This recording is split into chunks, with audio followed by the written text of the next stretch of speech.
What's up, guys? Welcome back to another daily Bible reading snapshot. Today we're looking at the oldest song in the songbook. We're looking at Psalm chapter 90, and then Psalm 91 and 92, and then Romans chapter 11 in the New Testament. So, digging right in here, Psalm 90 is old because it was written by Moses. That's 500 years before the time of David, and another couple hundred years before the end of this book of Psalms was probably compiled. So there's a lot going on here, and it's interesting that the oldest psalm is about what it looks like to grow old. That's what the psalm's all about. And there's two things when it comes to time that are important to remember.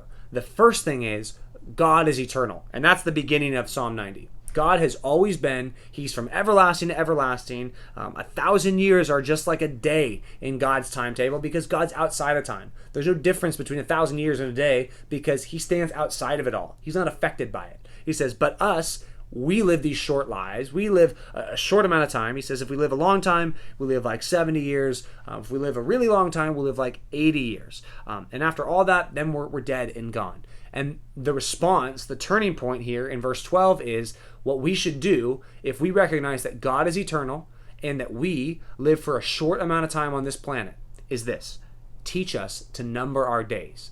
Does that mean keep track of every last day? No, I don't think that's what he's saying. I think what he's saying is let us remember that we have a short time on this planet, that we only live here for a short amount of time, and whatever God has called us to do, we only have a short amount of time to do it. That should give us wisdom. It says, teach us to number our days that we may get a heart of wisdom. If you really believed that you're going to die soon rather than in 80 years, you'd probably live a lot more with a lot more wisdom. If you thought, okay, God has a certain amount of things that he wants me to do, and I only have so much time to do it. I don't know how much time I have, but I'm going to act like I have less time than I think I'm going to have. That's going to motivate you to work hard for God now. It shouldn't get you into that mindset which says, well, if I'm going to die soon, it doesn't matter what I do with my life. No, the opposite. It should teach you to be wise. It should teach you to use your days wisely. That's what Moses is getting at. Moses is actually a great example of someone who used his days wisely. Even if you're a person who might be thinking, well, I am on the older end of the spectrum. If I'm looking at 70 or 80, that's kind of, I'm getting close towards those. Just remember who wrote this psalm. Moses, the man who worked and worked and worked to the end of his life. He gave his whole retirement. Remember, he was 40 years old in Egypt. He spent 40 years in the wilderness. He took this project to lead the Israelites out of Egypt when he was 80 years old, and he was leading them for 40 years in the wilderness until he turned 120. That's when he died. And even at the end of his life, the Old Testament says that his eye was undimmed and his vigor was unabated, which means he was full of energy. He kept serving God to the end. That's what we should do. We should look at Moses' example here and say, I want to serve God for the rest of my life. Whether it's a short amount of time or a long amount of time, I'm going to serve God every day. So that's Psalm 90. Psalm 91 is another awesome psalm which says, the people who trust in God are taken care of by God. God is a protector. God is a defender of the people who put their full trust in him. When you read that, just think, wow, how good is God to protect his people, to protect them from scary things, to protect them from pestilence and plague and enemies and war and all these things that could take down people. He says, no, if you trust God, God is going to protect you, because the reality is, even if you get the plague or get the pestilence or fight in the war or whatever happens, even if that happens, just know this, that if you're in Christ, if you're a Christian, you're in Christ, even if you die, you will live forever. God will protect you. That's the amazing truth of the gospel of Jesus, that you will live forever and that God will keep you secure for eternity. That is huge. So just know when you're reading Psalm 91, don't be envious of this person and think, oh, I wish I had that. Just know if you're in Christ, you do have that.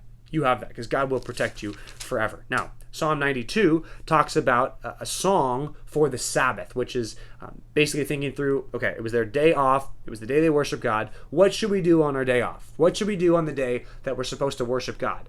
Well, maybe you should worship God, right? That's kind of what this is all about, remembering how good God is. So as you read this, think, how good has God been in my life? Now, that should cause you not to say, wow, I must be the best person in the whole world. That should cause you to say, no, God is so good, and God's been good to me, and I want to thank God for that. So That is Psalm 92. Let's look at Romans chapter 11. We're picking up on that theme that we looked at yesterday in Romans 10. What is God doing with these Israelites? What is he doing with these people in the church age who are from the Jewish people but are not embracing Jesus? That doesn't make much sense. What does he have to do with them? Is he going to reject everyone altogether? He says, by no means. God's not taking Israel and setting it aside completely. That's not what he's doing. He's saying there are people within that group who are trusting in Jesus. And that's what he talks about first. He says, just like in the days of Elijah and Elisha, where there was 7,000 people who had not bowed the knee to Baal, just like that, God has a group of people among the Jewish people in every single generation, since then all the way up till now, that are trusting in Jesus as their Messiah, as their anointed king. So there's people who have done that, and there's people who will continue to do that. But now the question is, how should Jews and Gentiles relate in the church? What should their relationship be? Should the Gentiles be like, well, if you're Jewish, you should get in the back of the line because we're better now and God cares about us more? No, that's not how it should be at all. They shouldn't treat each other poorly because of them being Jewish, which, again, is a good lesson for us. If we're in Christ, being in Christ matters first. Any earthly marker, any earthly identity, any earthly ethnicity or social status, all that stuff matters a lot less than what it matters to be in Christ. Being in Christ matters first. All those other things, they don't even compare to what it means to be in Christ. So that's how we should treat people. If you're in Christ, you're in Christ, and that should matter most. Just like James 2 says, we shouldn't treat people with partiality. We shouldn't say, well, if you're rich, we're going to give you special treatment, and if you're poor, we'll give you bad treatment. That is not how we should view it at all, whether it's about anything. And in this situation, it's about their ethnicity. It's about whether you come from the Jewish people or you're a Gentile. So it says, Gentiles, you need to be humble. You need to remember that you have been grafted in to the olive shoot. So he uses an illustration here. It's like a big olive branch, right? You, Gentiles, you've been grafted in to the Jewish thing. So Christianity is a Jewish thing. It's not some Gentile thing that some Jews get invited to. No, this is a Jewish thing. It starts, that's why the book we just read was the Psalms earlier today, right? We're reading a Jewish book that was written in Hebrew to a bunch of Jewish people by a bunch of Jewish people. So we as Gentiles, I say we because I'm a Gentile, I'm not a Jewish person, but I have been included in the plan of God through Christ. And that's an amazing thing. That should cause me and everybody else who's a Gentile to be humble, not prideful in any way. So something that should remind us is we need to think, well, I want to treat Jewish people well. I want to treat these people well, especially who are getting involved in the church, because we're a part of their thing. They're not a part of our thing. We're a part of their thing. So that's really cool. That's a good perspective for us to have. So thanks for reading with us. We'll see you back tomorrow for another daily Bible reading snapshot.